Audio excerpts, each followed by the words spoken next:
Hey, what's going on guys, it's me JD Studios and welcome back to another throwback review. And today we have set 7151 Sith Infiltrator from 1999. As you can see, it only includes one minifigure, which is Darth Maul. The Sith Infiltrator obviously, which it's but we'll get onto that later. Let's get into the review. Starting off with our minifigure, we have Darth Maul. Nothing particularly exciting about it compared to nowadays.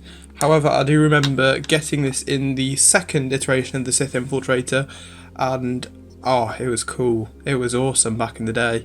And honestly, I think aside from the fact that the eyes are just yellow, it holds up pretty well. It's a really solid minifigure.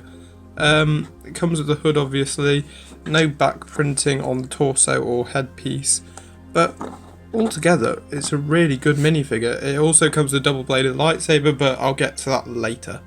Now let's move on to the ship. So the ship itself is quite long. It's quite difficult to get the whole thing in frame, but we'll start off with the front section. So there isn't really a whole lot to it. Which isn't surprising. I never got the two newest iterations of the Sith Infiltrator, but the two that I do have, which is this one and the following one, did not have much in terms of the front compartment aside from this little storage space. As you can see inside, we have our probe droids. You get 3 of them, and then you have room to store your lightsaber that comes with the OG chrome hilt. It just looks gorgeous. I can't help it, I just love these hilts, they look so nice.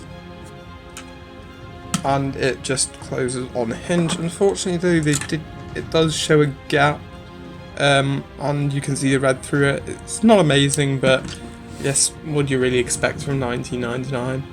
Now, up here at the cockpit, you can see it has a printed piece, which is good. It actually has 2 printed pieces, one on the roof and one on the front.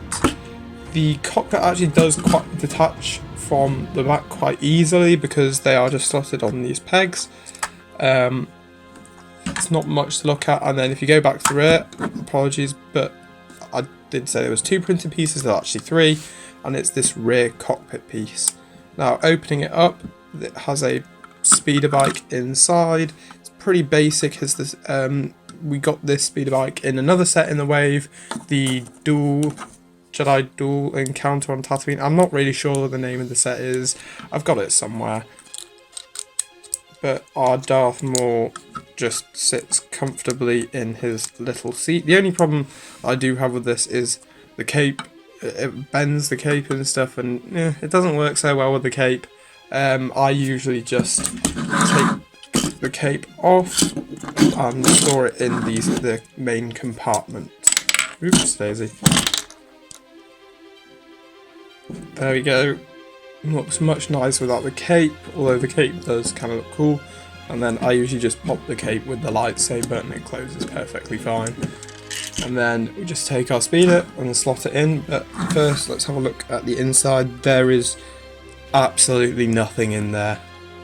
It's really bare inside there, but we'll just put the speeder in. At least it's got something in there, and it's got this little hinged piece to keep it shut.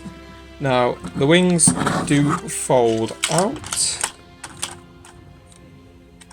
Let me just connect this. For flight, the wings are very basic. There's some blasters on the side, or at least I think they're blasters, but it does fold out and you can get that nice swooshable motion. It is a quite sturdy build. These were very, very blocky back in 1999, and this is no exception to that, but for what it is, it's a pretty good build, especially considering it's from 1999 and it's quite big actually. I'm quite a fan. I like it. It's not perfect, but it's pretty decent. So now let's get on to the box. So the box here, it's quite big. I can't seem to get it all in frame, but here's a look at it. On the side you can see some alternative builds which I'm a fan of, on the cool picture of Darth Maul. Have the original LEGO Star Wars logo and some functions of the ship, and then on the back, just lift it up, you can see some more alternative builds. The ship's sort of dismantled and more alternative builds. I always loved the alternative builds. I always thought it was a really nice addition to the design of the box. And then there is the instructions. They're really unnecessarily big, but they're still pretty cool. The instructions are pretty basic. I wouldn't recommend using them on lego.com. It's pretty hard to actually tell what each piece is. But also at the back you have a cool little Darth Maul comic strip. Not really sure what's going on there. And then in the back there's more custom designs, and the other half of the comic strip, more custom designs. One thing I will say that is a bigger improvement of the newer sets is that on the back of the instruction booklet you get to see what sets are in the wave. I always like that. I like knowing what sets I don't have. And in the new, I think back in 2014 I want to say, they included at the back of instructions sometimes had a little checkbox so you could check off the sets that you had. I always liked that. I thought it was a cool addition, but this is a really cool throwback to 1999, the year LEGO Star Wars began, and these are just some really nice, nifty sets. Although I will say that it is not the best set of the wave by a long shot. I'd have to give that to the Vulture Droid, which in my opinion is a decent enough build that holds up today, especially against the 2014 Vulture Droid, which was way too bulky for a Vulture Droid, whilst that one was nice, simple, small and very cheap.